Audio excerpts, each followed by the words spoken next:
తెలంగాణలో మళ్ళీ political weather heat ఎక్కింది. నెల 30 నుంచి అసెంబ్లీ సమావేశాలు ప్రారంభం కాబోతున్నాయి. కాళేశ్వరం ప్రాజెక్టు నిర్మాణంలో జరిగిన అవకతవకలకు సంబంధించి జస్టిస్ పీసీ ఘోష్ కమిషన్ ఇచ్చిన నివేదికపై అసెంబ్లీలో సుదీర్ఘంగా చర్చ జరగబోతోంది. ఈ నెల 30న తెలంగాణ కేబినెట్ సమావేశం కాబోతోంది. ఆ తర్వాతి రోజు నుంచే అసెంబ్లీ సమావేశాలు నిర్వహించాలని నిర్ణయించినట్టు తెలుస్తోంది. ప్రధానంగా కాళేశ్వరం కమిషన్ రిపోర్ట్ పైనే చర్చ జరుగుతుంది. అయితే ఈ సమావేశాలకు ప్రతిపక్ష నేత మాజీ సీఎం కేసీఆర్ అసలు వస్తారా? కాళేశ్వరం రిపోర్ట్లో ఉన్న అంశాలపై మాట్లాడతారా?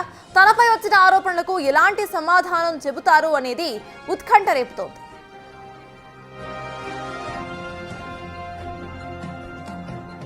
ఇటీవలే కాళేశ్వరం కమిషన్ రిపోర్ట్ ని రద్దు చేయాలంటూ కేసీఆర్ హైకోర్టుని ఆశ్రయించారు. రిపోర్ట్ పై మధ్యంతర ఉత్తర్వులు ఇవ్వలేమని ధర్మాసనం తెలపడంతో కేసీఆర్ కు ఎదురు దెబ్బ తగిలింది. అసెంబ్లీ చర్చ పెట్టాక చర్యలు తీసుకుంటామని ప్రభుత్వం కూడా హైకోర్టుకు సమాధానం తెలియజేసింది. అందువల్ల కాళేశ్వరం నివేదికపై ఇప్పుడు జరగబోయే చర్చ కీలకంగా మారింది. దీంతో సభకు కేసీఆర్ వస్తారా లేదా అనేది ఆసక్తి రేపుతోంది. ఆయనే నేరుగా అసెంబ్లీకి హాజరై కాళేశ్వరం కమిషన్ రిపోర్ట్ పై సభావేదికగా ప్రభుత్వానికి సమాధానం ఇస్తారా లేదా అన్నది ఇంట్రెస్టింగ్ గా మారింది.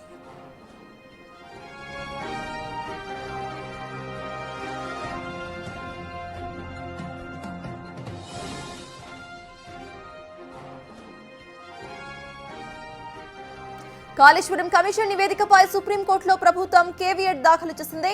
కమిషన్ నివేదికను నిలిపివేయాలన్న బీఆర్ఎస్ నేతల పిటిషన్ పై మధ్యంతర ఉత్తర్వులు ఇచ్చేందుకు నిరాకరించింది హైకోర్టు. అయితే హైకోర్టు నిరాకరణపై సుప్రీంకోర్టును ఆశ్రయిస్తారని ముందు జాగ్రత్తగా కేవియట్ దాఖలు చేసింది రేవంత్ సర్కార్. సుప్రీంకోర్టును ఆశ్రయిస్తే ప్రతివాదిగా ఉన్న ప్రభుత్వానికి నోటీసులు ఇవ్వాలని కేవియట్ దాఖలు చేసింది.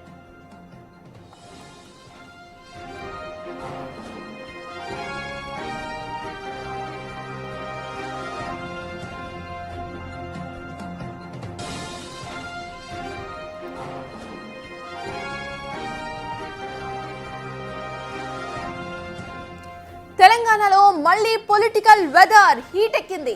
ఈ నెల 30 నుంచి అసెంబ్లీ సమావేశాలు ప్రారంభం కాబోతున్నాయి. ఇక కాళేశ్వరం ప్రాజెక్టు నిర్మాణంలో జరిగిన అవకతవకలకు సంబంధించి జస్టిస్ పీసీ ఘోష్ కమిషన్ ఇచ్చిన నివేదికపై అసెంబ్లీలో సుదీర్ఘంగా చర్చ జరగబోతోంది. దీనికి సంబంధించిన పూర్తి అప్డేట్స్ మా ప్రతినిధి వాసు అందించడానికి సిద్ధంగా ఉన్నారు. వాసు, చెప్పండి. ప్రజెంట్ మనం చూస్తున్నాం, ఇటు కాళేశ్వరం నివేదికకు సంబంధించి అసెంబ్లీలో చర్చ రాబోతోంది అనగా ఇటు తెలంగాణలో పొలిటికల్ వెదర్ మారిపోయిన సిచ్యువేషన్ మనం చూస్తున్నాం.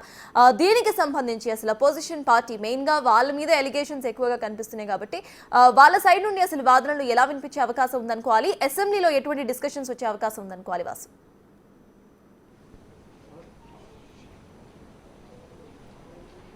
ఎస్ సర్తాజ్, మొత్తం మీద తెలంగాణలో మరొకసారి పొలిటికల్ హీట్ ప్రారంభం కాబోతోంది. 30వ తారీఖున అసెంబ్లీ ప్రారంభం కాబోతున్న నేపథ్యంలో స్థానిక ఎన్నికలు ప్రధాన అజెండాగా అసెంబ్లీ ఎన్నికలు సాగే అవకాశం ఉంది. ప్రతి రాజకీయ పార్టీ అసెంబ్లీ ఎన్నికలను స్థానిక ఎన్నికలకు వేదికగా చేసుకునే అవకాశం ఉంది. ఎవరి వ్యూహాలు వాళ్ళు రచిస్తున్న పరిస్థితి కనిపిస్తూ ఉంది. ఎందుకంటే 30వ తారీఖు అసెంబ్లీ ప్రారంభం కాగానే అదే రోజు మధ్యాహ్నం 1 గంటకు అసెంబ్లీ హాల్లో కూడా క్యాబినెట్ భేటీ సమావేశం కాబోతుంది. కొన్ని కీలక నిర్ణయాలు కూడా తీసుకునే అవకాశం కనిపిస్తుంది. ప్రధానంగా కూడా స్థానిక ఎన్నికలకు సంబంధించి బీసీ రిజర్వేషన్ 42% రిజర్వేషన్ అంశాన్ని కాంగ్రెస్ పార్టీకి సంబంధించి ఆ ప్రభుత్వం అయితే ప్రధానంగా అన్ని పార్టీలకు సంబంధించి కూడా కోరే అవకాశం ఉంది. స్థానిక ఎన్నికల్లో ఇప్పటివరకు మేము చేసిన పోరాటానికి సంబంధించి కేంద్రం నుంచి ఎలాంటి అనుమతి రానటువంటి నేపథ్యంలో కూడా ఆర్డినెన్స్కి ఎలాంటి ఏదైతే గవర్నర్ ఆమోదం తెలిపిన నేపథ్యంలో కూడా రాజకీయ పరంగా 42% రిజర్వేషన్లకు మీరంతా కలిసి రావాలని కూడా ముఖ్యమంత్రి అసెంబ్లీలో కోరే అవకాశం కనిపిస్తూ ఉంది.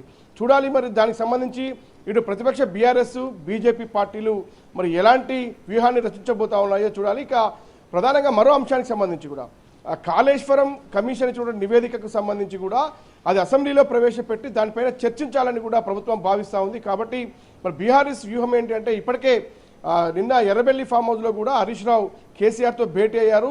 రేపు అసెంబ్లీ సమావేశాలు ప్రారంభం అవుతున్న నేపథ్యంలో కూడా ఎలా వ్యూహరచన ఉండాలి, ఎలా అధికార పార్టీని ఇరకాటంలో పెట్టాలి అన్న అంశానికి సంబంధించి కూడా ఒక వ్యూహరచన చేశారు. ఇక బీసీ రిజర్వేషన్ అంశంపై కూడా పార్టీ స్టాండ్ ఏంటి అన్న అంశంపైన కూడా చర్చించారు.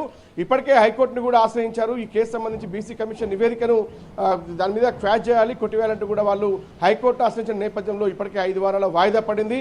వాళ్ళకి ఎక్కడ కూడా అరెస్టుకు సంబంధించి కూడా ముందస్తుగా స్టే ఇవ్వని నేపథ్యంలో కూడా ఎలా ముందుకు వెళ్ళాలి, అసెంబ్లీలో ప్రధానంగా వ్యవహరించాల్సిన తీరు ఏంటి అనే అంశంపై, ఎందుకంటే ప్రస్తుతం ఉన్నటువంటి ప్రభుత్వం మాత్రం రేపు రాబోతున్నటువంటి స్థానిక ఎన్నికల నేపథ్యంలో కాళేశ్వరాన్ని ముందస్తుగా ఏదైతే ఎన్నికల్లో ప్రధానంగా కూడా ప్రజల్లోకి తీసుకెళ్లాలి, జరిగినటువంటి అవినీతికి సంబంధించి కావచ్చు, రాష్ట్రం ఆర్థిక ఇబ్బందుల్లో ఉండడానికి గల కారణం కావచ్చు, గతం క్యాబినెట్ నిర్ణయాలు తీసుకోకుండా గత ప్రభుత్వం ఎలా వ్యవహరించింది, కేసీఆర్ అంతా తానే ఏదైతే కాళేశ్వరాన్ని చేపట్టారో దానికి సంబంధించి జరిగినటువంటి నష్టం ఏంటి అనేది కూడా ప్రజల్లోకి పెద్ద ఎత్తున తీసుకెళ్లాలి.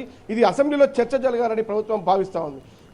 ఇది కాంగ్రెస్ వ్యూహం ఇలా ఉంటే, బీఆర్ఎస్ మాత్రం దీనికి సంబంధించి కూడా ఉద్దేశపూర్వకంగానే కాంగ్రెస్ పార్టీ ఏదైతే కాళేశ్వరాన్ని రాజకీయం చేస్తున్నట్టు కూడా వాళ్ళు కౌంటర్ ఇచ్చేందుకు కూడా ఇప్పటికే హరీష్ రావు కేసీఆర్తో భేటీ అయ్యారు. దానిపైన వాళ్ళు కూడా సిద్ధమవుతా ఉన్నారు. ఇక బీజేపీ పార్టీకి సంబంధించి కూడా బీసీ రిజర్వేషన్ విషయంలో ఇప్పుడు పార్లమెంటుకు సంబంధించినటువంటి వ్యవహారంలో కావచ్చు, కేంద్రం దగ్గర పెండింగ్లో ఉంది, రాష్ట్రపతి దగ్గర పెండింగ్లో ఉంది, గవర్నర్ దగ్గర కూడా ఆర్డినెన్స్ పెండింగ్లో ఉన్న నేపథ్యంలో కూడా బీసీ రిజర్వేషన్ విషయంలో కూడా బీజేపీ పార్టీ స్టాండ్ ఏంటి అన్న అంశంపై కూడా అసెంబ్లీలో చర్చ జరిగే అవకాశం కనిపిస్తుంది. ప్రధానంగా పూర్తిగా ఈ 2 అంశాలు, ఇటు స్థానిక ఎన్నికల్లో బీసీ రిజర్వేషన్తో పాటు కాళేశ్వరం నివేదిక పైన కూడా ప్రధానంగా అసెంబ్లీలో చర్చ జరిగే అవకాశం ఉంది. ఎవరి వ్యూహాలు వాళ్ళు రచిస్తున్న పరిస్థితి కనిపిస్తూ ఉంది. ఇక ప్రధానంగా మరొక ఎవరైతే ఇటీవల కాలంలో మరణించినటువంటి జూబ్లీహిల్స్ ఎమ్మెల్యే మాగంటి గోపీనాథ్కు మొదటగా అసెంబ్లీ ప్రారంభం కాగానే సంతాపం ప్రకటిస్తారు. ఆ తర్వాత ఎవరైతే మరొక ఎమ్మెల్యే రామచంద్ర నాయకుడు డిప్యూటీ సీఎంగా కాంగ్రెస్ పార్టీ ఇప్పటికే ప్రకటించిన నేపథ్యంలో ఆ ఎన్నిక కూడా అసెంబ్లీలో జరిగే అవకాశం ఉంది. ఇక కేవలం పూర్తిగా కూడా రేపు జరగబోయే అసెంబ్లీ ఎన్నికలు మాత్రం అన్ని రాజకీయ పార్టీలకు రేపు స్థానిక ఎన్నికల సంబంధించి ఎలా ముందుకెళ్లాలి, ఎలా వ్యూహరచన చేయాలనే అంశంపైన కూడా చర్చించబోతా ఉన్నాయి. ప్రధానంగా ప్రభుత్వం మాత్రం కాళేశ్వరం నివేదికను అసెంబ్లీలో ప్రవేశపెట్టి కాళేశ్వరంలో జరిగినటువంటి అవినీతి అవకతవకలకు సంబంధించి దాని మీద ప్రధానంగా చర్చించే అవకాశాలు కనిపిస్తా ఉన్నాయి. అయితే వాసు, గతంలో ఇటు నివేదిక వచ్చిన అనంతరం కూడా బీఆర్ఎస్ అధినేత కేసీఆర్ అందరి నేతలతో మాట్లాడిన సంగతి మనకి గుర్తుంది. కొంతమందికి అరెస్టులు కూడా జరుగుతాయి, సో భయపడాల్సిన అవసరం లేదు అంటూ కూడా ముందు జాగ్రత్తగా వాళ్ళు మాట్లాడుకున్నారు. సో అసెంబ్లీకి ఇటు కేసీఆర్ ప్రెజెంట్ దీని మీద చర్చించే అవకాశం ఉంది కాబట్టి ఆయన వచ్చే అవకాశం ఉందనుకోవాలా అసెంబ్లీకి. దానికి సంబంధించి ఇటు బీఆర్ఎస్ వర్గం నుండి ఎటువంటి టాక్స్ వినిపిస్తున్నాయి?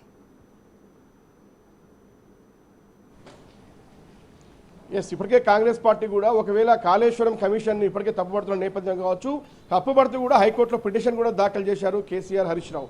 కానీ మీరు ఏదైనా చెప్పదలుచుకుంటే అసెంబ్లీకి వచ్చి సమాధానం చెప్పాలని ఇప్పటికే ముఖ్యమంత్రితో పాటు కాంగ్రెస్ పార్టీ సీనియర్ నేతలు, కీలక నేతలు కూడా పలుమార్లు సవాల్ విసిరారు. మీరు ముందల అసెంబ్లీకి హాజరయ్యి మీరు చెప్పాల్సింది చెప్పండి, ప్రజల తరపున మీరు సలహాలు సూచనలు ఇవ్వండి అని కూడా ముఖ్యమంత్రి పలుమార్లు కేసీఆర్ను కోరారు, డిమాండ్ చేశారు. కానీ ఎక్కడ కూడా కేసీఆర్ అసెంబ్లీకి వచ్చినటువంటి దాఖలు లేదు. కేవలం ప్రారంభంలోనే ఒక రోజు రావాలి కాబట్టి అటెండ్ అయ్యి వెళ్ళిపోయిన నేపథ్యం. కానీ రేపు జరిగే అసెంబ్లీ సమావేశాలకు కేసీఆర్ వస్తారా రారా అన్నటువంటి ఒక ఉత్కంఠ కొనసాగుతుంది.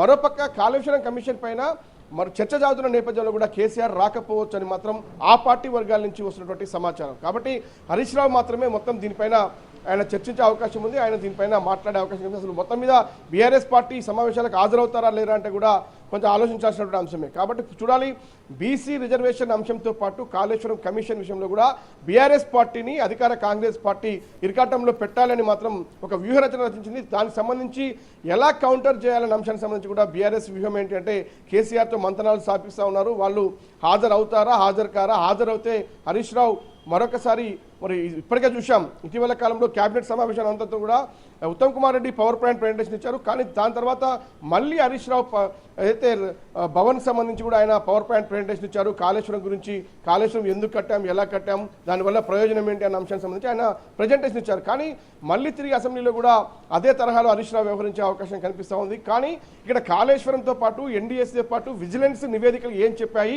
ఎవరెవరి పేర్లు ఎన్నిసార్లు ప్రస్తావించింది, ఎంత అవినీతి జరిగింది, ఎలా అవినీతి జరిగింది అన్న అంశానికి సంబంధించి కూడా ప్రభుత్వ అనుమతి లేకుండా ఎలాంటి నిర్మాణాలు చేపట్టారు, ఎవరెవరు ఏ డిసిజన్ తీసుకున్నారన్న అంశానికి సంబంధించి కూడా ఎస్టిమేషన్ల పెంపుతో పాటు ₹1,00,00,000 కోట్లకు పైగా ఖర్చు చేసిన అంశానికి సంబంధించి తద్వారా రాష్ట్ర ఆర్థిక పరిస్థితి ఈరోజు ఈ విధంగా ఉండడానికి గల కారణం కాళేశ్వరం ఏదైతే ప్రాజెక్ట్ సంబంధించినటువంటి అవినీతి అని కూడా ప్రభుత్వం ప్రజెంట్ చేసే అవకాశం కనిపిస్తుంది. దీనికి సంబంధించి బీఆర్ఎస్ పార్టీ మరి ఎలా వ్యూహరచన చేస్తుంది, ఎలా కౌంటర్ ఎదుర్కొంటుంది చూడాలి. ఇక బీసీ రిజర్వేషన్ అంశంలో కాంగ్రెస్ పార్టీ స్థానిక ఎన్నికల్లో కూడా పార్టీ పరంగా 42% రిజర్వేషన్ ఇచ్చేందుకు సిద్ధంగా ఉన్నాం కాబట్టి అన్ని పార్టీలు కూడా 42% రిజర్వేషన్లు ఇచ్చేందుకు మీరు రావాలని కోరుతారు. మరి ఏ బీఆర్ఎస్ పార్టీ 42% రిజర్వేషన్లకు సిద్ధమవుతుందా, కాంగ్రెస్ పార్టీ పెట్టే ప్రపోజల్కు ఒప్పుకుంటుందా లేదా, మరి బీజేపీ దగ్గర ఇప్పటికే పెండింగ్లో ఉన్నటువంటి బిల్లులు ఆర్డినెన్స్ సంబంధించి కూడా అనుమతి రాని పక్షంలో బీజేపీ వ్యూహం ఎలా ఉండబోతుంది, 42% రిజర్వేషన్ పైన బీజేపీ ఏం మాట్లాడబోతుంది అని మాత్రం ఒక డిస్కషన్ అయితే కొనసాగుతుంది. మొత్తం మీద ఈసారి అసెంబ్లీ సమావేశాలు చాలా హాట్ టాపిక్గా